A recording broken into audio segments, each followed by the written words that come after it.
Therefore, the dates of the sayings of Jesus are said to be approximately 50 AD. These are the primary historical statements. This is what historians point to as the kinds of sayings which were passed around by a group of people called the early Christians and kept alive until Mark incorporated, Matthew and Luke incorporated them into their Gospels.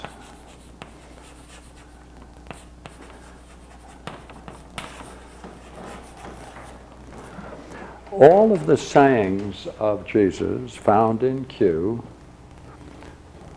have, first of all, an interesting quality. The same statements, with the minor variations in phraseology, are found in Matthew and Luke, both. What can we say about these sayings of Jesus, which are dated somewhere around 50 and precede all of the Gospels of Mark, Matthew, Luke, and John, of course? We can say that they are the very kinds of statements which are regarded by people in that age as being ideal expressions of sages who confront various people and what they're doing in the moment, challenge them, and in that challenge make them then turn upon themselves and face the predicament of their lives. Not lectures, pithy statements, antidotes, and most especially in antidotes, they want to give them in such a way that it's appropriate to the situation, the individual situation, so the person is drawn into it. They can then see in the antidote their own condition. They can then challenge the person to respond, and in that very way of responding, they then see the poverty of their own thought, and that should bring them about to a more elevated way of looking at things. Therefore, it is now said by the people who spend a good deal of time on this, that the sayings of Jesus and the character, remember character, what we're saying about character now, the character of Jesus and the sayings of Jesus have a very close relationship to the Cynic philosophers. Now, a Cynic philosopher, just to change, right? The Cynic philosopher has the same view as the Stoics. The way he's doing it that's different. The Cynic philosopher is very much like, in some sense, in the Indian tradition, a sannyasin. He disowned families, has no relationships, he's a wanderer. He goes around from village to village teaching in this very style that we've outlined here, confrontational. He meets people, demanding of them some inner integrity. That's the goal of it. The sayings of Jesus, therefore, of the Q, these are called Q statements now, have no reference to resurrection, no crucifixion, no transfiguration, no trial, no passion. Passion, of course, is the trial, the arrest, right? The arrest, the trial, and the crucifixion. Right? It has making no claim at all of this material. It has none of this, and in that respect, it's closer to Mark. The early Gospel of Mark ends at 16:8, according to the Tischendorf finding in the St. Catherine's Monastery in Syria, and also in the Codex Vaticanitis that was found in the Vatican. They didn't know they had it. Was found in the 15th century. Someone said, "Good heavens, you know what we have back here? We have a Bible in it." Really? Oh yes. Looks rather old. And so how did it get there? No one knew how it got there. In any case, that very old Bible, and we're talking now about Bibles of 325 AD. The Bibles of 325 in that period, especially the ones now we want to talk about, which is Mark, and then we'll talk about Matthew in a minute. But Mark end at 16:8. 16:8, therefore, means that there's no mention at all of the resurrection. It just ends at the cave. at the tomb. And therefore, there's very good evidence by all kinds of people, you can look at it yourself, that the next 12 lines were added several hundred years later. Therefore, it picks up quite a bit of interesting things similar to Q. Now, therefore, these men were like sannyasins. They moved from town to town. They wouldn't stay overnight.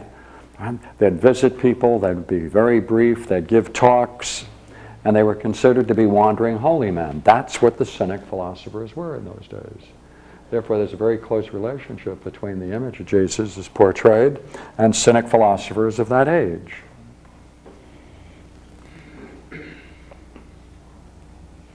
Now, one of the most, perhaps fundamental book that you must get is this fine book by the Gospel of Thomas by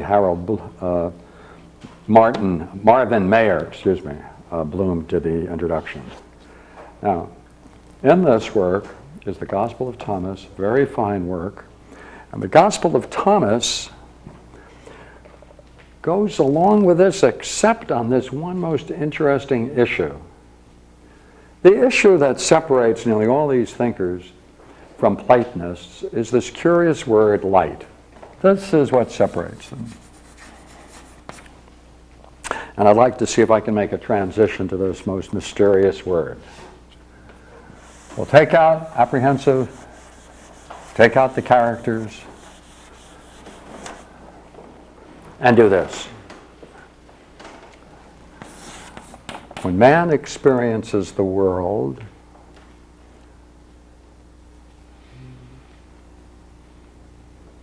and makes judgments about it as he proceeds into higher and higher classes. Remember, tree, living things, right, from beyond living things in the sense of vitality.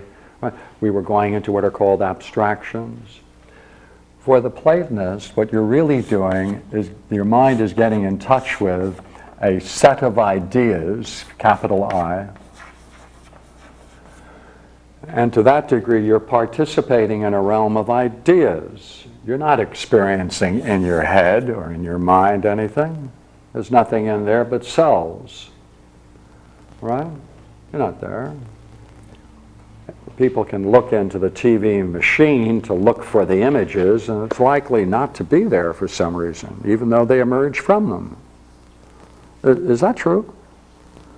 Well, where do they come from? In some way, that machine must participate in something, and the brain or the machine is just a vehicle through which those are registered and communicated.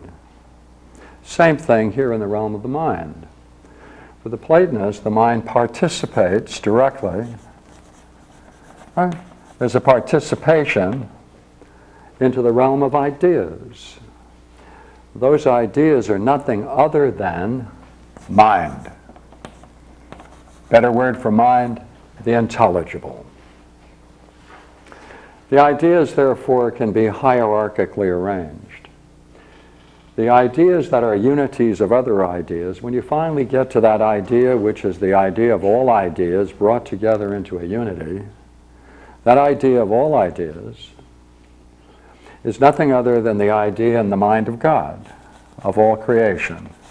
The idea of all ideas is the idea in the mind of God that brought about the entire creation.